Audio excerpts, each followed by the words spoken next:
मैंने पूरे इस घटना को एक प्रकार से जबरदस्त संदेह में डालने की कोशिश की गई। There was a conscious, deliberate and consistent attempt to cast serious doubt over the authenticity of this Batla House incident, designed to weaken the morale of the Delhi police and give clear support to terrorists and their design. Why? For pure vote bank politics. सिर्फ vote bank politics के लिए किया जा रहा था। आपने सलमान खुर्शीद का वक्तव्य सुना होगा कि सोनिया गांधी को मालूम हुई इस हमले के बारे में और 2 लोग आतंकवादी मारे गए तो आंखों में आंसू उनके आए थे। ये पब्लिक स्टेटमेंट है, रिकॉर्ड पर है, आज के अखबारों ने कहा है। एक्सप्रेस न्यूज सर्विस की रिपोर्ट है। मैं इसको खाली 2 लाइन पढ़ूंगा और आप सुने। On Friday, Samajwadi leader Amar Singh and Trinamool Congress chief Mamata Banerjee shared a platform in Jamia Nagar demanding a judicial probe into Batla House encounter. That was a fake encounter, and if I am proved wrong, I will stop practicing politics. I demand a judicial inquiry, Mamta asserted amid cheers from the audience. Arif Khan Junaid को सजा हो गई, 15 को वो कितनी सजा होगी बताएंगे। ममता जी, आपका क्या कहना है कि आपने पब्लिक स्टेटमेंट में दिखा रहा हूं कि मैं पॉलिटिक्स छोड़ दूंगी। उनका अक्टूबर 18, 2008 का स्टेटमेंट एक्सप्रेस न्यूज सर्विस का रिकॉर्ड पर आप देख लें। सलमान खुर्शीद जी, आपको क्या कहना है?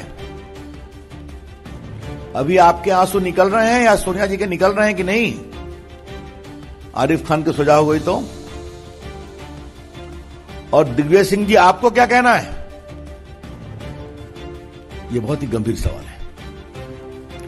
बाटला हाउस कांड को Samajwadi party, BSP, Congress party, left parties, Mamata ji, इन सबों ने नेशनल इश्यू बनाया था। यूपी के चुनाव में इश्यू बनाया था। और बाकी ममता जी ने क्या कहा मैंने आपको पढ़ दिया है।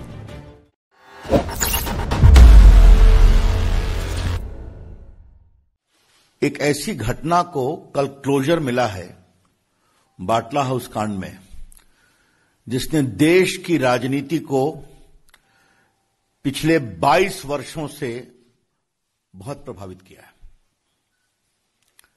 Yesterday's conviction in the Batla House encounter is a triumph of India's judicial process, a validation of the courage shown by the Delhi police officials in containing terrorism, and a closure to the rampant vote bank politics which happened in the last 12 years. और आज मैं आपके सामने वही विस्तार से रखूंगा कि देश की सुरक्षा और आतंकवाद की लड़ाई के मामले में भी किस तरह से कांग्रेस पार्टी और बाकी विपक्षी पार्टियां आतंकवादियों के पक्ष में खड़ी हो गईं और दिल्ली के अंतर्गत एक भीषण आतंकवादी हमला हुआ था, उसमें पूरे पुलिस के हिम्मत को तोड़ने की कोशिश की गई। आपको मालूम है 13 सितंबर 2008 को दिल्ली में सिलसिलेवार धमाके हुए थे। ग्रेटर कैलाश में हुए थे, डिफेंस कॉलोनी में हुए थे, शायद कनॉट प्लेस में हुए थे, कई जगहों पर हुए थे। इसमें 39 लोग मारे गए और 159 घायल हुए। It was a deadly terrorist attack. स्वाभाविक है, भारत की राजधानी दिल्ली है, 30 लोग मारे गए, 159 घायल हुए। जब दिल्ली पुलिस को मालूम हुआ कि इसमें इंडियन मुजाहिदीन के लोगों ने यह काम किया है, उनकी तलाश में लगे हुए थे और उनको मालूम हुआ कि जामिया नगर के पास बाटला हाउस में वो छुपे हुए हैं, तो पुलिस प्लेन ड्रेस में वहां कार्रवाई करने गई और 2 आतंकवादी मारे गए, 2 भाग गए और एक बहादुर पुलिस के इंस्पेक्टर, दिल्ली पुलिस के मोहन चंद शर्मा उनकी गोलियों से मारे गए और 2 पुलिस वाले घायल हुए गंभीर रूप से, बलवंत और राजवीर सिंह। अब कोर्ट ने क्या माना है कल के फैसले में, जिसमें उन्होंने आरिज खान को दोषी पाया है कि भारत की एकता और अखंडता पर हमला था, यह आतंकवाद की घटना थी और लगभग 100 गवाहों की गवाही और इलेक्ट्रॉनिक एविडेंस के आधार पर उन्होंने पूरे इस घटना को सही पाया है। इलेक्ट्रॉनिक एविडेंस में वॉइस सैंपल है, बाकी जो डिजिटल रिकॉर्ड्स होते हैं वो सब है, उसके विस्तार से मैं जानना नहीं चाहूंगा। मैं आपको जरा बताना चाहता हूं कि ये आरिज खान साहब कौन थे। आरिज खान उर्फ जुनैद, ये बाटला हाउस इनकाउंटर के अलावे 2007 में यूपी के लखनऊ कोर्ट ब्लास्ट, फैजाबाद और वाराणसी ब्लास्ट में भी शामिल था। साल 2008 में दिल्ली, जयपुर, अहमदाबाद और यूपी के अदालतों में जो धमाके हुए थे, उसके मुख्य साजिशकर्ता का नाम आरिज था।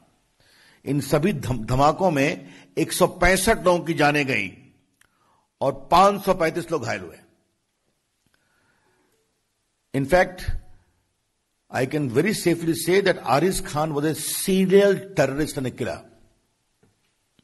दिल्ली में 30 लोग और बाकी जगह 165 लोग और उसके इंडियन मुजाहिदीन संबंध थे।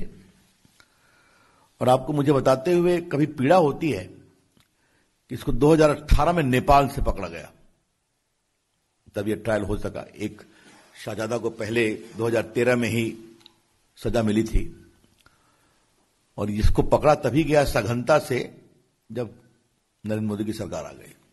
ये इंपॉर्टेंट जानना है। अब हम इसको एक विषय इसलिए कहना जरूरी है कि उस समय मैं राज्यसभा में विपक्ष का उपनेता था अपनी पार्टी का, अरुण जी थे, बाकी लोग थे।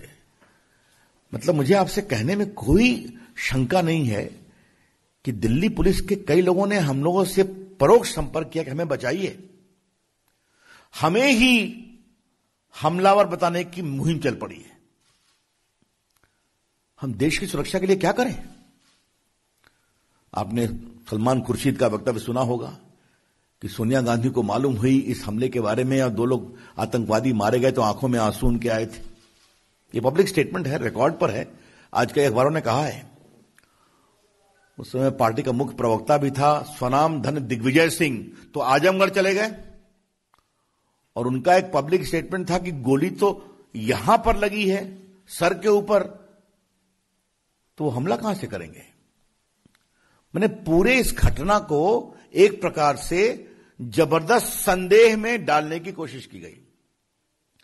There was a conscious, deliberate and consistent attempt to cast serious doubt over the authenticity of this Batla House incident, designed to weaken the morale of the Delhi police and give clear support to terrorists and their design. Why? For pure vote bank politics. सिर्फ vote bank politics के लिए किया जा रहा था। मुझे याद है मैंने दिल्ली के बीजेपी दफ्तर में एक बड़ा प्रेस कॉन्फ्रेंस किया था। उस समय 11 अशोक रोड हुआ करता था।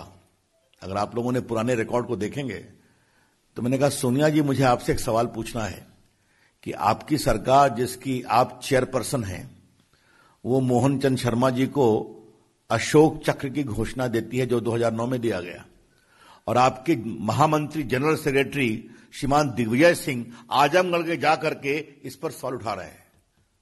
आपका क्या स्टैंड है? और मैंने 2 दिन लगातार सोनिया जी से सवाल पूछा।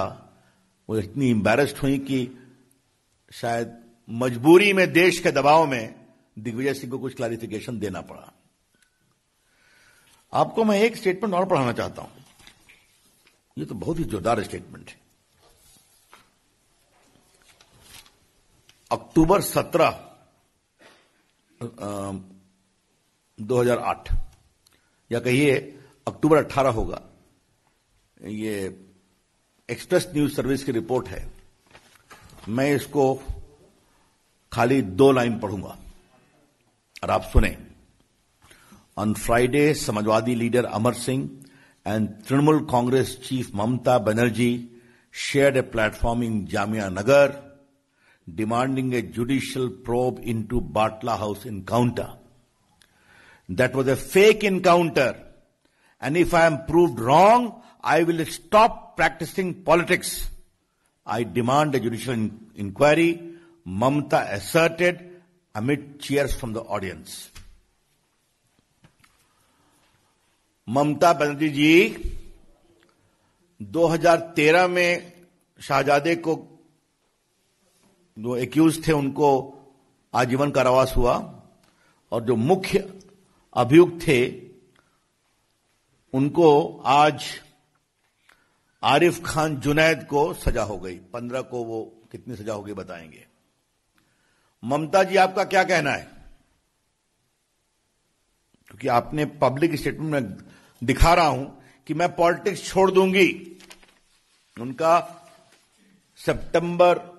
अक्टूबर 18, 2008 का स्टेटमेंट एक्सप्रेस न्यूज सर्विस का रिकॉर्ड पर आप देख लें। सलमान खुर्शीद जी आपको क्या कहना है? अभी आपके आंसू निकल रहे हैं या सोनिया जी के निकल रहे हैं कि नहीं? आरिफ खान की सजा हो गई तो? और दिग्विजय सिंह जी आपको क्या कहना है? यह बहुत ही गंभीर सवाल है। बाटला हाउस कांड को Samajwadi party, BSP, Congress party, left parties, Mamata ji, इन सबों ने नेशनल इश्यू बनाया था। यूपी के चुनाव में इश्यू बनाया था। और बाकी ममता जी ने क्या कहा मैंने आपको पढ़ दिया है। क्या मतलब है इसका? क्या वोट के लिए आतंकवाद के खिलाफ लड़ाई को इस तरह से कमजोर किया जाएगा? आपको एक विषय और जानना चाहिए। ह्यूमन राइट कमीशन गए, वहां ह्यूमन राइट ने दिल्ली पुलिस की कार्रवाई को सही पाया। फिर इन लोगों ने दिल्ली हाईकोर्ट में चैलेंज किया, दिल्ली हाईकोर्ट ने भी सही पाया। फिर लोग सुप्रीम कोर्ट भी गए, सुप्रीम कोर्ट ने भी डिसमिस किया। क्या हो रहा था? एक ऐसा आतंकी जो अपने नेटवर्क से 165 लोगों की हत्या में शामिल है। दिल्ली में 30 लोग मारे गए, 100 से अधिक लोग घायल हुए। इसकी कोई इज्जत नहीं है क्या? यह बड़े सवाल। इसलिए हां, अच्छा किया पात्रा जी ने, केजरीवाल जी भी शामिल थे इसमें, मैं भूल ही गया। उनकी आवाज तो सामान्यतः कभी कमजोर नहीं होती ऐसे मामलों में। उन्होंने भी डिमांड किया था कि फेक इनकाउंटर है, और यह सब वोट बैंक पॉलिटिक्स के लिए हो रहा था। आज जब देश की न्यायिक प्रक्रिया के द्वारा एक बहुत बड़े आतंकवादी को यह बड़ी सजा मिली है, 100 से अधिक गवाही के आधार पर, साइंटिफिक एविडेंस के आधार पर, मेडिकल एविडेंस के आधार पर, तो क्या यह पार्टियां माफी मांगेगी? हम डिमांड कर रहे हैं, ममता जी, आज आप एक मुख्यमंत्री हैं, 1-1.5 महीने में क्या होगा देश जानता है आपका। क्या आप माफी मांगेंगी? Sonia Gandhi ji, will you apologise? आपके पार्टी के नेताओं ने क्या क्या कैंपेन नहीं किया था कि आपके आंसू निकल गए थे? क्या आप माफी मांगेंगी? और बाकी चाहे वो सपा हो या बसपा हो, हम उनके बारे में भी कहना चाहेंगे। हां, केजरीवाल जी से ही पूछेंगे कि आपने भी कहा था, क्या देश के ऊपर आतंकवादी मामले में हम एक स्वर में नहीं बोल सकते? क्या यह सच्चाई नहीं है कि देश में आतंकवाद की जहरें बहुत गहरी हैं, सरहद के पार से हैं? मैं एक बात आज बहुत गंभीरता से पार्टी के फोरम से मांग कर रहा हूं। इन पूरे अभियान से दिल्ली पुलिस के हौसले में कितनी कमजोरी हुई आतंकवाद से निपटने में, इसकी जांच होनी चाहिए। और जांच होकर के देश के सामने बताना चाहिए। हमको मालूम है उस समय दिल्ली पुलिस कितनी घबराई हुई थी। ऐसा लगा कि दिल्ली पुलिस को एकदम मर्डर के रूप में दिखाने में, फेक इनकाउंटर के रूप में दिखाने में एक कैंपेन चल पड़ा था। हम जानते हैं उस समय हम लोगों ने सदन में उठाया था। The BJP demands today that a proper inquiry be made that because of this sustained campaign by vested political interest purely for vote bank politics, what was the impact on the morale of Delhi police in the fight against terrorism? कि अगर Delhi police का एक बहादुर inspector Mohan Chand Sharma मारा जाए, जिसको अशोक चक्र मनमोहन सिंह और सोनिया जी की सरकार ने दिया, उनके नेता पूरी दिल्ली पुलिस के खिलाफ हाथ धोकर पड़ गए, इससे बड़े शर्म की बात कोई हो सकती है क्या? इसलिए आज हमें लगा कि जब निर्णय हो गया है कोर्ट का, तो हम ये डिमांड करेंगे कि ये इंक्वायरी होकर देश के सामने उसको बताया जाना चाहिए। और पीड़ा की बात यह है कि एनएचआरसी की inquiry report, Delhi high court का dismissal validating the encounter, supreme court के डिसमिसल के बाद भी यह कार्रवाई चलती रही आज तक। तो ये वोट बैंक क्या होता है, इसकी एक बहुत ही शर्मिंदगी भरा ये प्रकरण था। तो मुझे लगा कि अब लोग पूछते हैं कि आपके समय में उनमें अंतर क्या है। आतंकवादी घटना कभी भी हो गलत है, निर्दोष लोग मारे जाए कभी भी हो गलत है, लेकिन एक अंतर है, वहां मुंबई हुआ, दिल्ली हुआ, बाकी हुआ। हमारे यहां कोशिश होती है तो सेना को और पुलिस को छूट है और वो प्रिएम्प्टिव तरीके से कार्रवाई कर देते हैं। अब उसका डिटेल मुझे बताने की जरूरत नहीं है। और कभी सरहद पर खुराफात करते हैं तो उरी का जवाब भी होता है और बालाकोट भी होता है, ताकि उनके हौसले कमजोर होते हैं। यह है अंतर। People who ask questions as to what is the difference you have been able to make in the Narendra Modi government, the reply is very simple. Terrorism any day is something to be condemned about. The nation needs to speak in one voice. But the difference is, then Mumbai happened, Delhi happened. Today, if they try, the police is given freedom to undertake preemptive strike. And their conspiracy and their cells are contained. And if they do something, then Uri is the response and Balakot is the response to break their complete backbone. That is the basic difference. तो मित्रों, मुझे अपनी ओर से यही महत्वपूर्ण बातें कहनी थी और मैंने इसमें सारी बात फैक्चुअली कही है। कई चीजों को मैं स्वयं सदन में उठाता रहा हूं। तो आज कांग्रेस को जवाब देने का समय है। आज वोट बैंक की सियासत करने वालों के जवाब देने का समय है। आज उनके माफी मांगने का समय है। और आज के दिन दिल्ली पुलिस को किसने कमजोर करने की कोशिश की, उनके हौसले को, उसकी जांच करके उस जांच की रिपोर्ट को देश के सामने लाने की जरूरत है।